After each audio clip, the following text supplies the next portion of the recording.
you writing a check? Yes. I know. But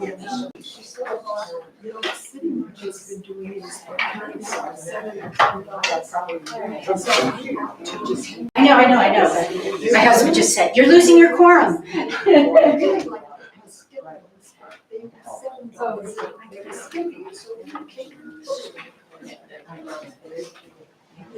That's what I've been doing. And she's just buying those 10 books. I'm trying to find. Yes, we're live. Yeah. Look at all of us. I know. There you go. Thank you, guys. Thank you. Please stay here. You're doing. I'm not even changing my clothes. You should have started the meeting during the service. I know. Then you'd have the quorum. I know. People left. That's true. So nobody's going to call those. We're going to be good. So They're coming back. they're coming back. Okay. Remember that I do have precious few, but I do have them available to you. These are agendas, and so our senior warden will help if anybody needs those. And this says, Anybody else want a copy? I do. and this was in the whisper that went out this week. And so if you would like one, we make very few because we try not to kill our trees, but we also are sensitive that some people don't have access to printers or other areas. And so, Ann, this technically says that you're to call us to order. Yes, I remember that. And then the other is our clerk has COVID. And so I need someone to, now mind you, we are recording on YouTube, so you'll be able to have a recording and be able to check, but I need someone to jot down some notes. If anyone is willing to do so, to be our clerk, to just give an outline of notes. And alternatively, I'll do it, but I need a notepad or something. I'll go get one. Okay, all right, thank you, Kate, thank you.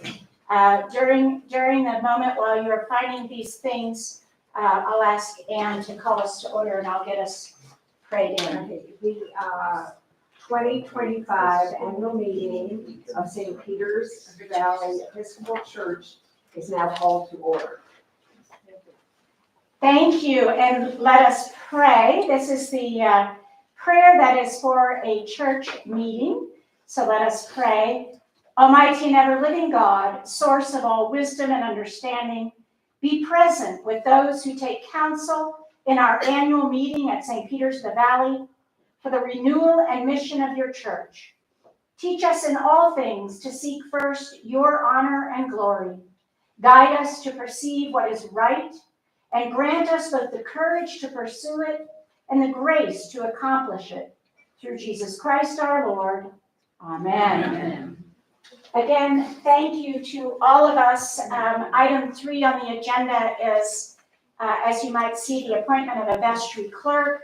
Our beloved Jan, it's low symptoms, and we're hearing that from folks, but Kate Collins, who is our amazing voice editor, is going to keep some minutes, and then we'll be able to combine those with our YouTube recording and hopefully have a set of minutes. So we'll take this opportunity to thank Jan for being our clerk, both of the vestry as well as our annual meeting. And that moves us into the minutes from the last annual meeting, 2024, which were provided to you, but maybe you didn't have a chance to take a look at those. We held our annual parish meeting on January the 28th, 2024. And just pointing out that our meeting is also broadcast online through YouTube, and 22. Point of order. Yes, A motion to appoint Kate Collins as the, thank you so much. The clerk, I have a motion to appoint. I have a second. All those in favor signify by saying aye. Aye.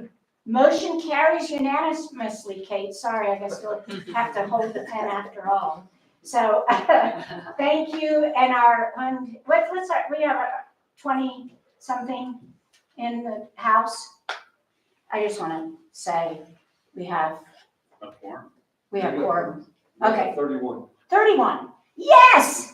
Okay, we just want to make note of that. We do put how many are present in person, as well as we have some on YouTube.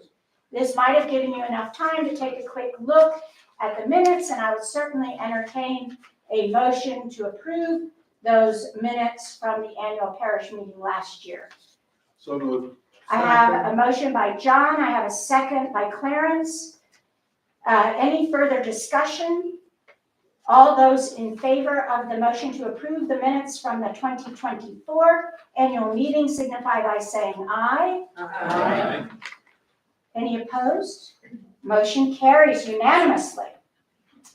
So one of the things that we have tried to do in our annual reports is to seek written reports. And so in most instances, we received reports. And so I'm going to highlight some of my report. And then if any of the other leadership or ministry wish to, I would say that obviously we had a very busy 24 moving into a lot of activities and lots of new members. I think one of our comments that people have made, particularly since we've moved into a single service at 9:30, is a lot of our 8 o'clock folks said, and 10 o'clock said, I love getting to know all these people who I haven't gotten a chance to know. Plus, we have wonderful new people who have moved into our community, and we are so joyful to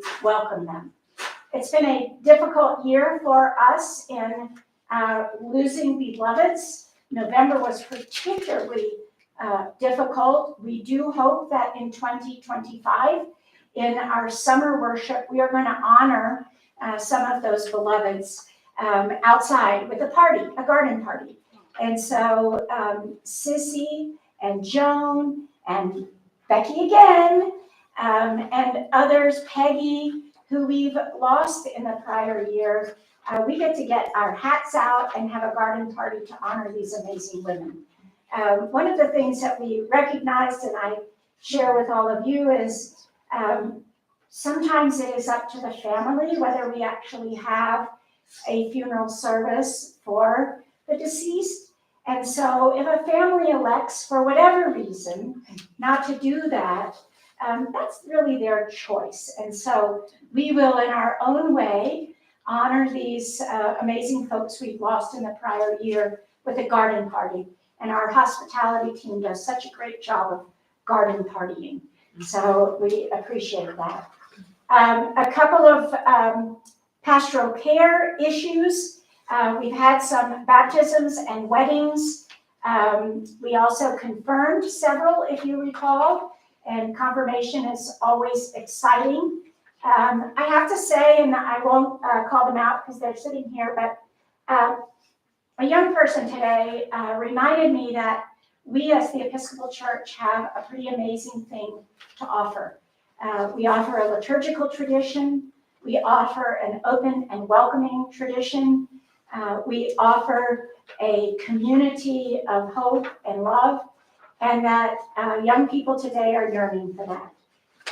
The book that came out in the 80s called Bolding Alone, which told the story of how we are no longer joiners. We don't want to join clubs. We don't want to join churches. We don't want to join anything. We want to stay home and take care of our own. That's shifting. That we now want to care for one another, care for our community, care for our environment. And so what better place to do it than a community of faith? And it was heartening. It gave me hope that young people are yearning to find this kind of a community. So That made my heart feel very good about our future. I also want to share with you that this year I will be taking a sabbatical. And this church, despite being over 30 years old, has never had a priest take a sabbatical. So this is Never had a priest that long. I know. Come on. So, well, yeah, I mean, we had some right at the edge, but and I wanted to share a couple things about that. A sabbatical is a time of rest.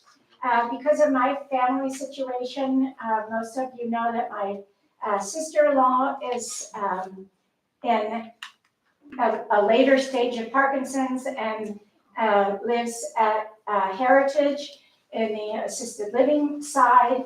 We can't really just go away. Our bishop, for instance, has sabbatical this year, and she will be gone from November to March. So she'll be gone 4 months. Mine is 3 months in 6-week chunks. So I'll take 6 weeks after Easter, be here in the summer, and then 6 weeks at the end of summer in the fall. And we are blessed with a very deep bench in both Steve Ayers and Bill Shiflett, and even our former rector, Will, and others who are in the community. So we will be well covered during that period. It's supposed to be a period of refreshment and regeneration, re-energy.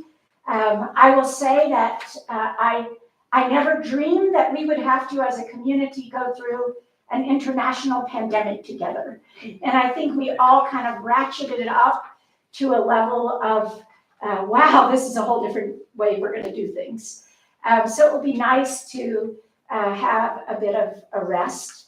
And you also know that our son Robert marries this summer. So 25 will be a big and wonderful year. And I also have rumors circulating. The agreement in polity is you can't say, well, that sabbatical was fun, I'm going to go on a permanent sabbatical. You are committed to the next year.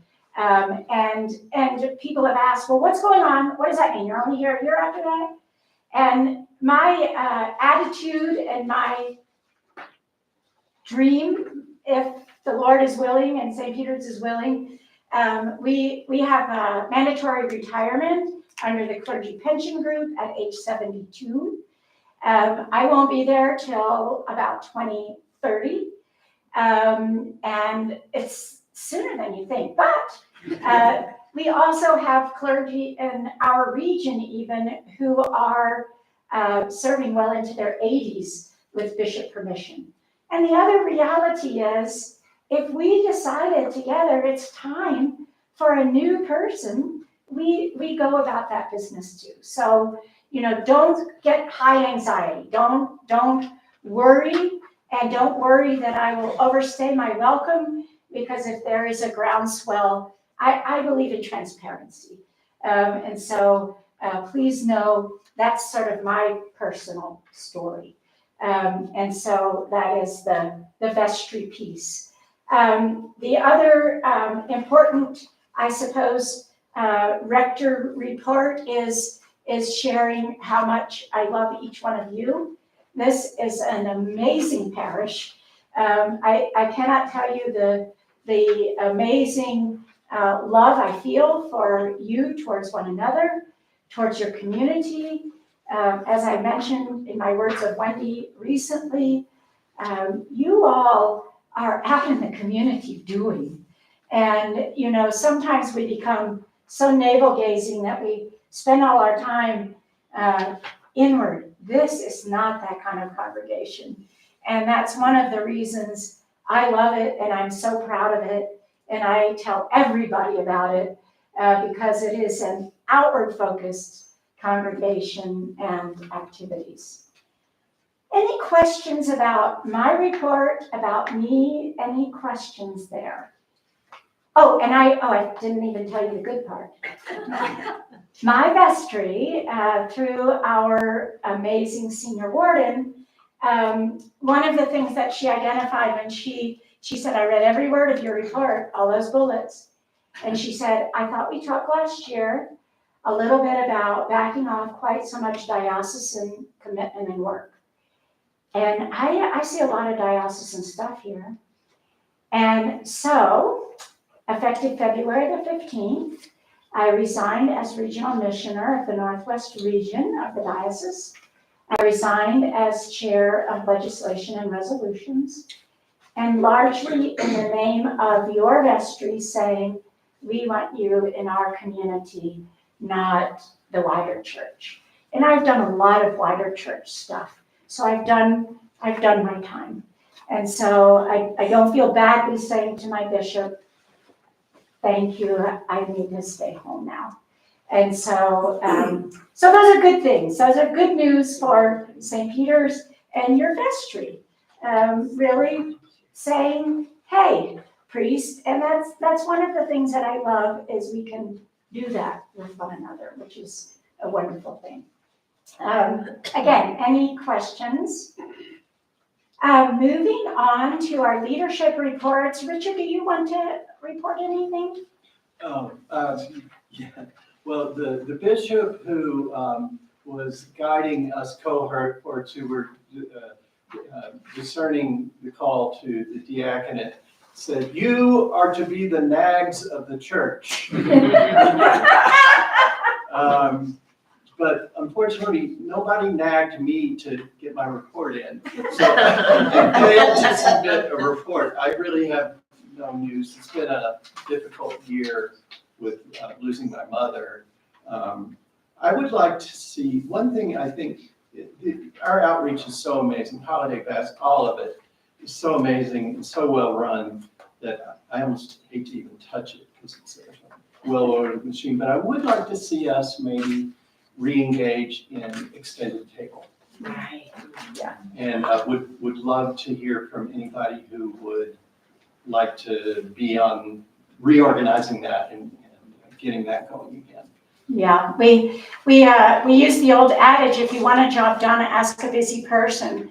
And we asked such a busy person that they have 2 teenage children, working on a graduate degree, working on about 3 jobs, and just incredible, and worried when she said, I just don't know if I can keep doing this. Yeah. And I said, no, you can't. No. It's She's good, that's fine. yes, and so we need a new Yeah. person to coordinate, yeah. And it's really a wonderful, you just identify a couple of dates, and then you say to all of us, bring lasagna, bring chicken casserole, bring salad, bring bread, and bring yourself. And it is wonderful. It's in the basement of the Methodist Church in Glenwood.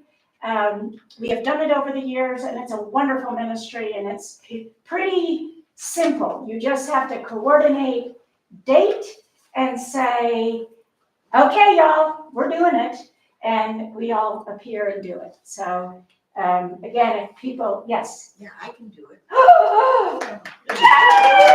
Yay! I'll do it with Betsy. Okay, Richard, your prayers are answered. Who was that, Betsy and who else? Betsy and Dee, right? Or no, Jessica. Jessica. Jessica. Sorry, Dee, I almost volunteered today. Keep that hand She down. has to help me. We're in it together. Okay, thank you, Richard. Ann, do you want to add anything to your report? No, but can I add something that's not mine? Absolutely. I just want to thank our soon-to-be treasurer who filled in and said, I'll be treasurer, but I can't do anything until January because I'm chairperson of the board at Stepping Stones. And we said, oh, that's fine, January's fine. Well, then Louis moved, Tom Kenny moved. She's been working since November, working very hard, trying to, people did things their own way, and now she's like, wait, we gotta do it this way. So thank you, Gigi. Indeed, indeed. And John Boyd has also filled in some shoes for Louis as our junior warden. What's happening? bad. If you see things around the property that need addressing, there's a purple notebook in the office. If you just make a note of it, and I'll try to get to them as quickly as I possibly can. Oh, Betsy's got something already. It says in your report that you're going to address some area between the, what, There's an area out here between the front sidewalk and the edge of the parking lot. oh, that area in That- front. Some people have pointed out is in less wet seasons than we had this past year, in order to keep it looking good, is a water hog. Yeah, right, it's a And so we're real looking at problem, things there's not to, enough water. Be a better steward of our resources in the valley and maybe do something in that area right out there. It's about 300 square feet, I think, is what the measurement comes out at. So we're looking at various options that were pointed out. Anything else? Thank you. Thank you for your willingness to serve. Gigi, again, as we've already heard, and we'll move into our affirmation and ratification of the budget and presentation of balance, but is there anything generally? I just want to thank everyone for your patience as I've tried to unravel what was in Louis' brain. And so I really am very appreciative, one of the opportunity to serve, but also that how many of you have been very patient when you call or you email with a question. And it's like, well, it used to be this way. And I'm like, I have no idea. I'm clueless. So I would like to leave with that. Yeah, and we'll circle back because I put it towards the end of the agenda. So we have a wide variety of ministry reports, both internal and external. I want to point out our altar guild. Both Cindy and Mary have tested positive for COVID. One is asymptomatic, but the other has minor symptoms. They have submitted a report. We have a wonderful altar guild, and they continue to ensure that our altar is beautiful, and they submitted a report. I don't know if anyone has anything they want to report from our altar guild gang. Our flower guild, I love the way that they have managed their leadership. They've done it on a quarterly basis. They shift leaders, and this quarter the leader is Nancy Hoffman, and Nancy submitted on behalf of the flower guild. The flower guild activities, anything else, any flower guild people wish to add? All right. Hospitality gang is added, as we appreciate deeply, and will continue to be added, I hope. They have no choice. Jessica. I just want, I think it's wonderful, the more events we have, the more people are involved, and it's fantastic. Because it's just, it feels like a great community, and every time we have an event, as I just said, more and more people come, so it's wonderful, thank you. Thank you. Everybody's participating. Yes. Steve. I just want to say on behalf of the Ayers family, how much we appreciate the help you gave last Saturday for what was a marvelous celebration of my mother's life. Yeah. Thank We you. were thrilled to do it and help. We didn't do much, but we were thrilled to be there to help if needed. Ditto for the flower guild, that was Yes. lovely. Well, it was our honor to honor Becky. Yes, indeed. And our Eucharistic ministers, we will likely circle back. The term used to be lay Eucharistic ministers. Now we're going to Eucharistic ministers or visitors. And if any of you feel called, it's interesting. We visit a lot of folks at home, and a lot of those folks don't really want communion. I don't know. It's sort of, I don't know whether it's a trend. People want it in the hospital, but they don't seem to want it at home. So the in visiting people piece is less onerous, but we always love having people who can help chalice and who can read. And we know Rolly is a good reader, but we just can't tell him when to be here. We just have to grab him, which is good. We like that. I know, he's very smart that way. So, and our music ministry, where's Rachel? There she is. We deeply appreciate, one of the things that Rachel does is involve others in the community, like Sarah, like John, and we love hearing the multiple music. And on behalf of the church, we messed with her schedule by going to a 9:30. And so when she comes in like Kramer, any of you who watch Seinfeld, he slides in, yeah. It's because she plays at the Catholic Church at the earlier service. And it depends on how long my brother has preached that morning and how icy those roads may be. So we are going to give grace and space and appreciation to Rachel because we messed with her schedule. So please. I have a question. Which priest it is, and one of them goes on and on. It's not too bad, but they switch one week to the next, so today was the other one. For the Eucharistic ministers, you said you needed chalice and reading volunteers. How would people go? Should we put? They could let me know. That'd be great. And we'll get them probably to Richard. Another important ministry, and we did hear folks who extended appreciation, and this is the prayer ministry that Lindsay really leads. And I don't know if you all know, but we have, how many people are on the list? 20 or more? 20 to 25 people, some of whom don't attend church here anymore or attend other churches in other cities, states, and other places. But when you send in a prayer request, it goes to Lindsay. Lindsay then finds an appropriate prayer for that condition, asks the prayer team to pray, and they begin praying. And it is so helpful, and people have written now to say, I felt it. I felt it as I went into surgery, as I went into a difficult moment in my life. And we appreciate your ministry. It is so appreciated. Thank you for that. It is so powerful.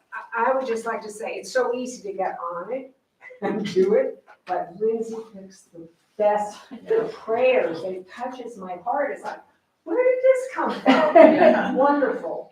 Thank you. If you have any new prayers to send my way, I'm happy to mix them up. Our Book of Common Prayer is pretty good.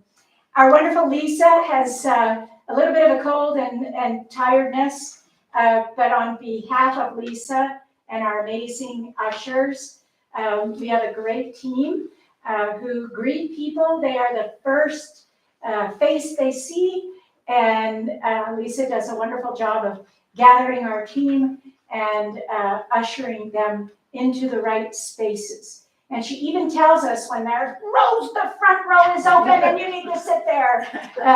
And that's important. We need people who are willing to move people to the front row. Lisa and Phoebe are also heading up Women's Cooking, which is, I've been a recipient. It is a wonderful ministry that women get together usually on the third Thursday of the month. Which is also the same time as the Healthy Rivers Board, but that's fine, it's fine. I'm gonna get there one of these days. And so they cook together, they freeze it. Any of you who have been recipients, you know it's been joy-filled, from soups to casseroles and all things in between. And even if you're just having a bad day, I know people have popped in and gotten something to eat or asked somebody to drop it off. So don't forget, all of you know that. Yes, and something more, anything. For me? Yeah. We have just become such a solid, beautiful group this year. Regardless of how many are there, same thing gets done. And a lot of laughter, periodic frustration, because imagine you've got 8 people in the kitchen. Just imagine for a moment. And we've grown in our relationships with each other and how we work as a group and sharing leadership. So we're good. We're going strong. Join us. There are no rules. Just join us. If you don't want to cook, just come and sit at the table. And glass of wine. Then set the table, but yes. Our next committee, which is comprised of sort of whoever wishes to come as leaders, we try to debrief a couple times a year the prior season and then plan the next season. So as an example, we have a meeting coming up, may even be next week. And the worship committee gathers and we will debrief Advent and Christmas and say what went well, what would we like to change, what are things maybe we could try. But then we'll also look forward to Easter and Holy Week and Easter. And remember, now that we've gone to a single service, we're going to need to flip back to 2 services because we won't fit in a single service. And so we'll discuss, and so therefore, look around the room, and if you have feedback, give it to someone about when we have our Easter service. So that's what the worship committee does. And then we'll meet again after Easter, probably before the summer, to sort of plan what will happen, debriefing what happened Holy Week. But Holy Week, we talk about, are we going to do Stations of the Cross? Are we going to do a Good Friday liturgy, which we've done back and forth? Are we going to do an agape supper, which is, if you say yes, that means we're doing it, Steve, because you're the man. So I think everybody really appreciates that. What's the date on that? On the worship committee, No, the agape stuff. it's Maundy Thursday. It's late this year. Yes, it's in April, April 17th. If that's Thursday. if it's the Thursday of Holy Week. Yeah, Easter Sunday. The 20th. yeah, so you can back in. We backed in, we did it. We did some math. So, again, ministry reports, mainly some of them internal and external, looking at our outreach ministries. We've already mentioned Marion Green. Marion has been a wonderful leader for us and finally said uncle, in large part because Ann and Clarence and Wendy all said, are you kidding? That you can't keep doing this. This is too much. But she'll help you get started. Yes, yeah. So I already texted her too. I haven't heard back, but I let her know that she's been replaced. Thank you. And yes, we've done it for years, and so it's just picking up again. Holiday baskets, you have a report from Ann, and already we have a wonderful year planned. As you know, the food cards are paid for in advance, and so they like to go into their next year in good financial shape, which they are. And I think you said, how many more families because of it? We're going to do 25 more families. Wow. Yeah, so that's Yeah, it's huge. big. St. Peter's Food Pantry, again, Ann reminds us, we donate food to Lift Up, which is a very important work in our valley. And she reminds us what are appropriate foods. And that is very helpful because sometimes we're not culturally sensitive to what people might need. And so thank you for continuing that. Karen Bannerow for years has led our yoga. We're in a break, although we get moments of bring it back, but we're in a break period at this point for our spiritual stretch and yoga. Serving our students, which then became Pathfinders. Kate Allenbach ran it now, and Blackwell is helping us, but obviously if somebody is interested, that really is a program in which in the fall, it was born as a backpack program, and then it morphed into recognizing, particularly post-COVID, the mental health needs of our youth, that we became a fundraiser for Pathfinders, and they also helped us through some grief periods in our own congregation. So if, again, you notice there's a lot of Ann Blackwell, if somebody would like to take on thinking about a kind of back to school timing, but youth oriented, what can we do? Yes. I don't want to take it over, but you're calling it backpacks and Pathfinders, so what is it? It is serving our youth. Okay, well, it should be renamed. Yes, But- yes. And that's why we put serving our students. But its genesis has been, and it's done different things, has been the backpacks, has been Pathfinder contributions. And so it can be named whatever a person would like, but it is a youth-focused program. Okay, so Pathfinders is not an annual thing we're gonna do. Unless Well, it has been. it has been for 2 years. And if we think that's a good idea, we'll keep doing it. Because it is a positive to our, Let me just say that why it was changed is because kids don't need backpacks. There's some other services that kind of facilitate that, and so it wasn't the best use of our funds. Yeah, I think it should be appropriately renamed. and that's why it is serving our students.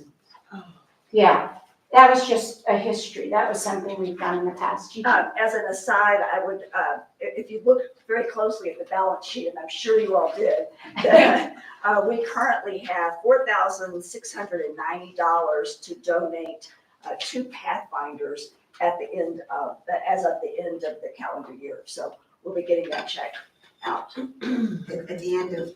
At the end of 24, yes, right now in the You account, haven't written me. have not Right. read it, yes. And we did it last year as part of our annual meeting. We gave her the check and we just didn't coordinate with her getting here, Right, so, but that's what we've got. which is great.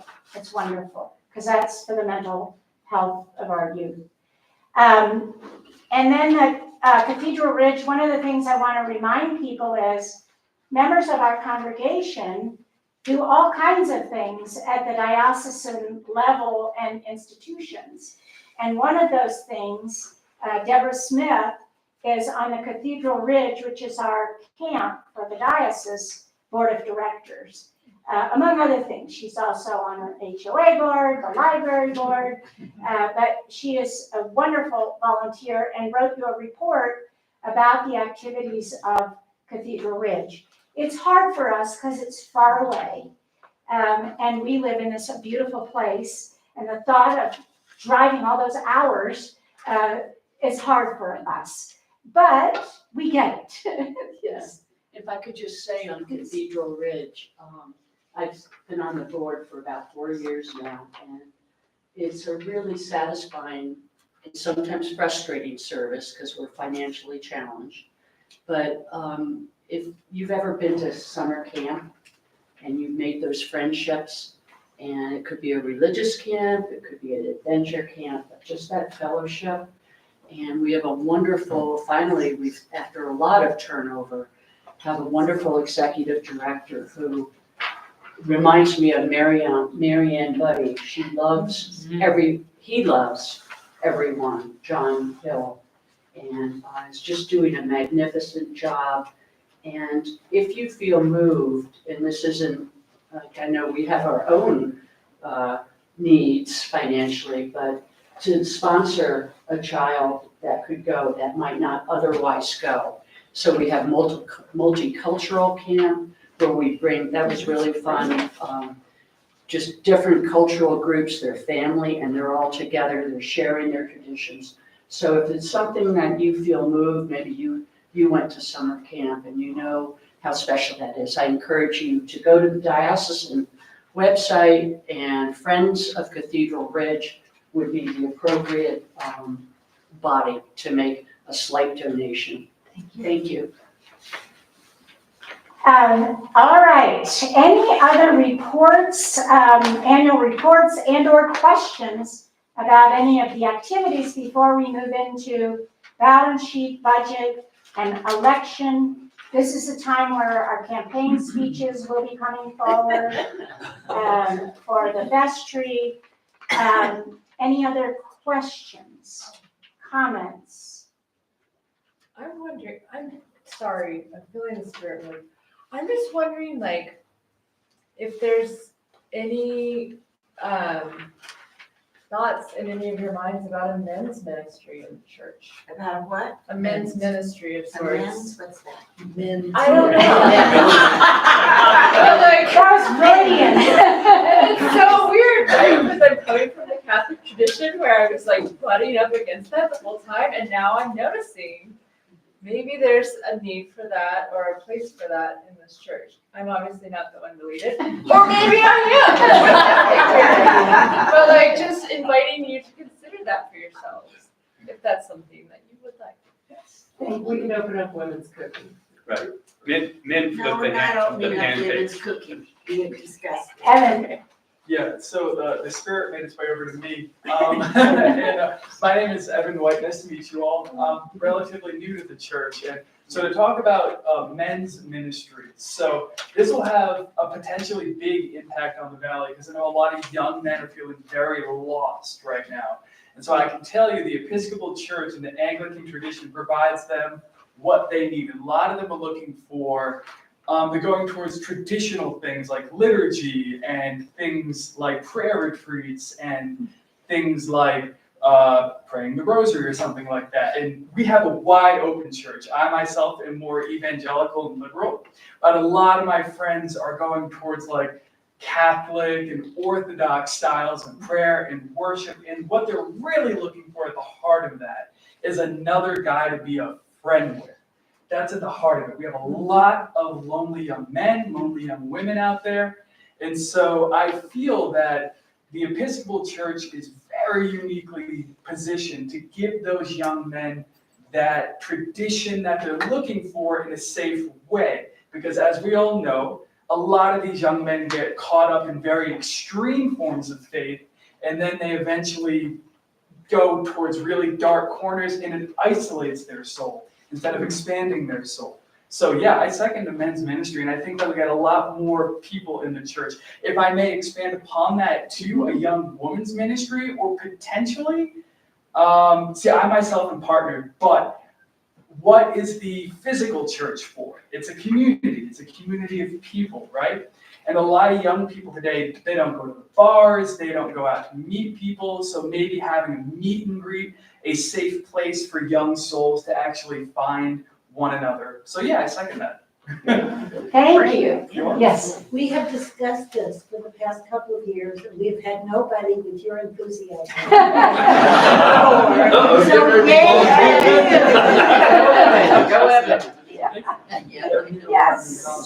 Voluntold. That's right. That's true.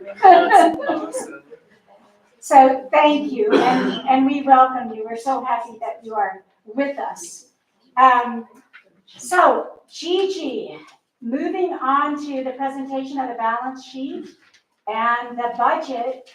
Let me talk procedurally for a moment. These are presentations. The budget has been approved by the vestry, but as we honor our congregation, we like to ratify it through the full congregation here at our annual meeting. We couldn't go into 2025 if we hadn't approved a budget. It's sort of a chicken and an egg problem. So the vestry has that financial authority, but we also believe in, and Gigi even times 12 believes in transparency. So we want to answer any questions you may have. Yes. Okay, as Wendy said, I am very transparent with the budget and with what's happening with the treasury. So if you know, either during this conversation or later, if you have any questions, please don't hesitate to ask me, and I'll try to figure out an answer. I'm very happy to say that we ended the year on a very strong note. Your vestry at the beginning of the year, anticipating the move of Louis and some other people who were very significant donors, really proposed and approved a tight budget because we didn't know what the year was going to bring. And as we suspected, we did lose quite a few members last year, either through death or they moved. However, the really good news is that you guys stepped up. Our congregation stepped up and filled in the holes. We have a number of new members who are very generous, and those of you who have been around much longer than I have were also very generous. And as a result, we ended the year, our balance sheet is very, very strong. We still don't have enough money, we don't think, to have someone like Jackie back to have an administrator. We're still not there, but we're not looking this year at a budget where we've gone back and had to trim things down. Questions? How much under budget were we last year then? We were, How much was left over? how much was left over? We ended up, and I don't have that exact number right in front of me, but we ended up with about $40,000. That will be, along with other things, is reinvested here at the church. Thank you. Any other questions on the balance sheet before we start? You look like you've got a question, Phoebe. I do. So the building, Yes, the mortgage is paid off, yes. but it's not, we don't have that building on the balance sheet. And I'm not real sure how church accounting works I with understand. that. That's Yes. good, right? Yeah. I understand. It Nice. would not be like a Right. business you would expect Right. a real, it doesn't work that way in church. Yeah, no I do know. depreciation. I do know. Okay, all right. Thanks for bringing that up. Anything else before we talk about the budget? This year, we have, your vestry has approved a budget that is, oh, I'm sorry. No, I'm sorry. Yeah, So before we move on to the budget, I do apologize, everybody. Speaking about diocesan-wide and also national church-wide initiatives. So I know that the Catholic Church has a very famous personality called Bishop Barron, who does sermons every Sunday, and he has probably millions of viewers